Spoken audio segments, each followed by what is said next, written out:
नमस्कार विद्यार्थी मित्रों, मैं प्राध्यापक शांतराव वळवी, हिंदी विभाग, कर्मवीर आबा साहेब तथा नाम सोनवणे महाविद्यालय सटाना, जिला नासिक, महाराष्ट्र। आज हम तृतीय वर्ष कला हिंदी साहित्य का इतिहास हिंदी विशेष प्रश्न पत्र तीसरा का अध्ययन करने वाले हैं। इसमें पहली इकाई है आदिकाल और उसमें जो उप मुद्दा है धार्मिक साहित्य का परिचय।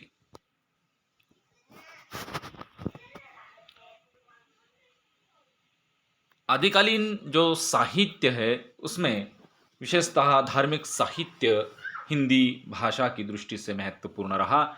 इसमें सिद्ध साहित्य सबसे महत्वपूर्ण है। 8वीं शती में सिद्धों की सत्ता सांप्रदायिक दृष्टि से, धार्मिक दृष्टि से भारतवर्ष में काफ़ी प्रसिद्ध थी। सिद्धों की संख्या 84 मानी जाती है। बौद्ध धर्म की घोर विकृति के फलस्वरूप सिद्धों का जन्म हुआ, ऐसा विद्वानों का मानना है। तंत्र और मंत्रों के द्वारा जो आध्यात्मिक सिद्धि चाहते थे वे सिद्ध कहलाए। बौद्ध धर्म में महायान और हीनयान संप्रदाय विकसित हुए। उसमें महायान के अंतर्गत मंत्रयान और वज्रयान से फिर सिद्ध कहलाए। सिद्ध प्रायः अशिक्षित एवं निम्न जाति से संबंधित थे। उनका मूल आधार पंचमकार था, अर्थात तंत्र, मद्य, मैथुन, मांस और मुद्रा। ये 5 साधन उनकी साधना के थे और इसीलिए उन्हें मंत्र और तंत्र द्वारा सिद्धि चाहने वाले संप्रदाय के कवि या संप्रदाय के संत कहे गए।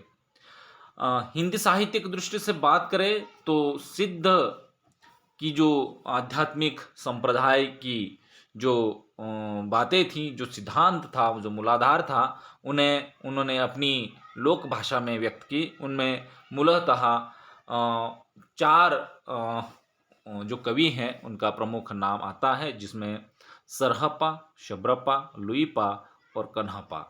और उनकी जो अभिव्यक्त होने की जो भाषा है वह अर्धमागधी अपभ्रंश हिंदी थी। सिद्धों की प्रमुख प्रवृत्तियों की यदि चर्चा करें तो पता चलता है कि जीवन में वे स्वाभाविकता और सहजता चाहते थे। गुरु महिमा का प्रतिपादन निसंदेह सभी धार्मिक संप्रदायों के संतों ने किया है। इन्होंने भी गुरु का जो महत्व है वो अपने जीवन में, शिष्य के जीवन में स्वीकार किया है। बाह्य आडंबर, दिखावा, पाखंड की उन्होंने कठोर आलोचना की है। इनके साहित्य की सबसे बड़ी यदि बात कोई है तो शांत रस की प्रधानता है और श्रृंगारिक रस की प्रधानता देखने को मिलती है। रहस्यात्मक अनुभूति, चूंकि आध्यात्मिक दृष्टि से बात कर रहे हैं तो रहस्यात्मक अनुभूति उनके काव्य में देखने को मिलती है। जनभाषा का प्रयोग किया है और इसलिए ये जन जन तक पहुंचने में कामयाब रहे।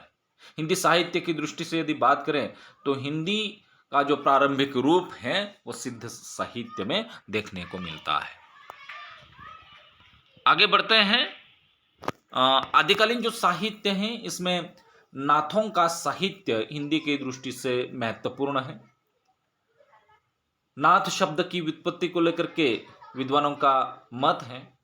ना का अर्थ है अनादि रूप और थ का अर्थ है भुवन त्रय में स्थापित होना, अर्थात तीनों लोक में स्थापित होना। नाथ शब्द का अर्थ हुआ वह अनादि धर्म जो भुवन त्रय की स्थिति का कारण है, तीनों लोकों के अस्तित्व का कारण है। सिद्ध साहित्य की प्रतिक्रिया के स्वरूप नाथ साहित्य का विकास हुआ, प्रादुर्भाव हुआ, ऐसा विद्वानों का मानना है। बौद्ध की जो वज्रयान शाखा है उससे नाथ जो है वो विकसित होते हैं। नाथों में सबसे महत्वपूर्ण स्थान नवनाथों का है, जिनमें आदिनाथ, मच्छिंद्रनाथ, गोरखनाथ, गहिनीनाथ, चरपटनाथ, चौरंगीनाथ, जलांधरनाथ, भरतुनाथ और गोपीचंदनाथ। और नाथों का जो प्रमुख प्रवर्तक गुरु हैं वो गोरखनाथ गुरु माने जाते हैं। विशेषतः इनकी 4-5 जो नाथ किसे कहे जाए उसे लेकर के उन्होंने बात की है, जो उन्होंने साधना मार्ग में वो सम्मिलित होते हैं। साधना में जब वो आरंभ करते हैं तो उनके लिए कुछ नियम, कुछ मूल्य निर्धारित किए गए थे, कुछ निकष निर्धारित किए गए थे, जिनमें कर्णफटा योगी नाथपंथी जो कान की लौ में बड़े बड़े छेद करके स्फटिक के भारी कुंडल पहनते थे, और विशेषतः स्त्री भोग जो है वो उसका तिरस्कार करते हैं और इंद्रिय संयम को सबसे महत्वपूर्ण स्थान देते हैं।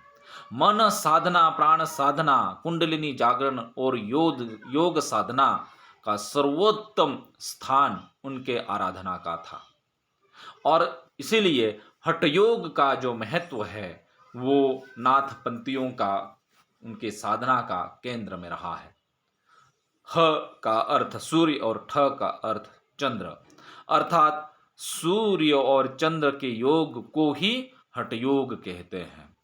अर्थात शीतलता भी है और ऊर्जा भी है, उन दोनों का सम्मिलन ही हठयोग है, ऐसा माना जाता है। नाथ साहित्य की प्रमुख प्रवृत्तियों की यदि आप बात करेंगे तो ये शुद्ध आचरण में विश्वास रखते हैं, कोई भी बाह्य दिखावा जो है वो स्वीकार नहीं करते हैं, और परंपरागत जो रूढ़ियाँ हैं, रीतियाँ हैं, उनका कठोर विरोध करते हैं, और मनुष्य जीवन को अधिक सुकर बनाने के लिए, सहज बनाने के लिए गुरु के शिक्षा को विशेष महत्व प्रदान करते हैं। उनके जो पद है, उनकी जो वाणियाँ हैं वो उलटबासियों से अधिक प्रसिद्ध हुई है। जनभाषा में अभिव्यक्त होने के कारण नाथों का जो आध्यात्मिक प्रवचन है, आध्यात्मिक जो संदेश है, वह जन जन तक पहुँचने में सहज और प्रभावशील रहे। उनकी प्रमुख भाषा जो है वो मिश्रित भाषा रही, राजस्थानी, जिसे सदुक्कड़ी भाषा भी कहा जाता है। आगे चलकर के कबीर ने इसी भाषा का प्रयोग किया और हिंदी साहित्य को और हिंदी भारतीय आध्यात्मिक जो चेतना है उसे एक अलग ऊंचाई पर लेकर पहुंचने में कामयाब हुए। आगे बढ़ते हैं। तीसरा और सबसे महत्वपूर्ण संप्रदाय है जैन संप्रदाय। जैनों का जो हिंदी साहित्य है, आदिकालीन साहित्य की दृष्टि से बात करें तो हिंदी की दृष्टि से सबसे महत्वपूर्ण है। इनके प्रवर्तक महावीर स्वामी हैं। जिन्न शब्द से जैन शब्द की व्युत्पत्ति हुई। जिन्होंने सांसारिक सुख दुखों के बंधनों से मुक्ति पाई है वे जिन्न कहलाए। जैन धर्म में 24 तीर्थंकर माने जाते हैं। जैन धर्म की मुख्यतः 2 शाखाएं हैं, जिसमें दिगंबर और श्वेतांबर। जैनों का जो साहित्य आया है वो भाषा वैज्ञानिक दृष्टि से सबसे महत्वपूर्ण है। हिंदी साहित्य के जो आरंभिक रूप है, हिंदी भाषा का जो आरंभिक रूप है वो जैन साहित्य में दिखाई देता है। जैन साहित्य की जो शैलियाँ हैं उसमें आचार, रास, पाश और चरित, इन 4 शैलियों में जैन साहित्य आया है। चरित्र तीर्थंकरों के चरित्र आए हैं। भक्तों को संदेश देने के लिए पाश साहित्य आया है। जो देव लीला है, कृष्ण जो निसर्ग लीला है, उसे लेकर के रास साहित्य आया है। और आचारों की शुद्धता, पवित्रता, मन की शुद्धता को लेकर के आचार किस प्रकार आचरण करना चाहिए उसे लेकर के बातें आई हैं। और इन्हीं 4 मुख्य बिंदुओं को लेकर के जैन रचनाकारों ने अपनी वाणी और लेखनी चलाई। जैन साहित्य में जैन तीर्थंकरों के जीवन चरित्र, वैष्णव अवतारों की कथाएं और जैन जो जीवन मूल्यों के आदर्श हैं उनका विशेष प्रतिपादन, विशेष प्रतिष्ठापना और विशेष महत्व दिखाई देता है। जैन कवियों ने रामायण और महाभारत की कथाओं को अपने सिद्धांतों में और मूल्यों में अपने अनुरूप ढाला था। विशेषतः अभी आप देखेंगे तो आदिकालीन जो हिंदी के कवि हैं, जिनमें हमने सिद्ध साहित्यों को भी देखा, जिनमें हमने बौद्ध जो नाथ साहित्य है उन्हें भी देखा, और जैन साहित्यकार हैं उनका बेहद महत्वपूर्ण है, जिसमें स्वयंभू हिंदी के पहले कवि माने जाते हैं शालिभद्र सूरी, पुष्पदंत, धनपाल, देवसेन, हेमचंद्र, सोमप्रभु सूरी। ये प्रमुख जैन साहित्यकार आदिकालीन हिंदी साहित्य की दृष्टि से महत्वपूर्ण है। इनकी प्रमुख साहित्य की जो विशेषताएं हैं वो इस प्रकार हैं। उनका जो साहित्य है मूलतः उपदेश के रूप में आया है। विषयों की वैविध्यता बहुत अधिक है।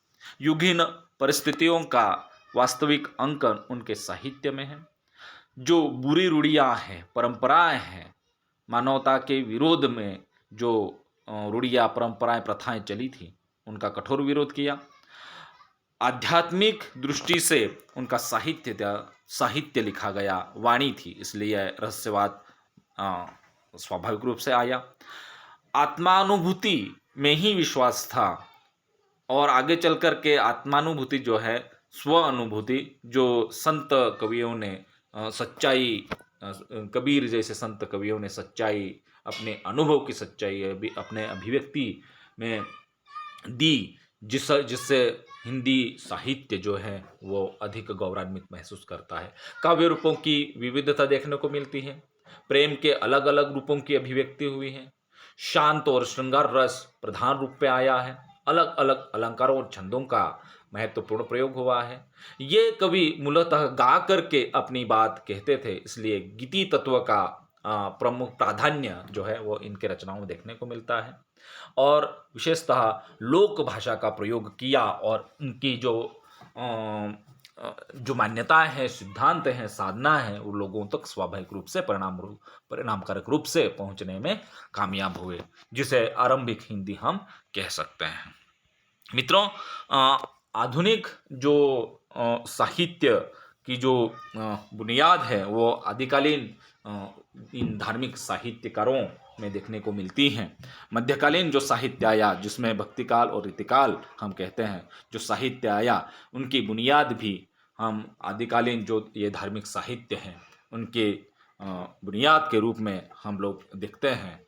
जो पौधा उन्होंने, जो बीज उन्होंने बोया था, जो पौधे के रूप में भक्तिकालीन साहित्य, रीतिकालीन साहित्य और आदिकालीन हिंदी साहित्य इतनी समृद्ध मात्रा में आया है, इतना जीवन मूल्यों को, आदर्शों को लेकर के आता है, और इसलिए ये आदिकालीन जो धार्मिक साहित्य है इनका विशेष महत्व है।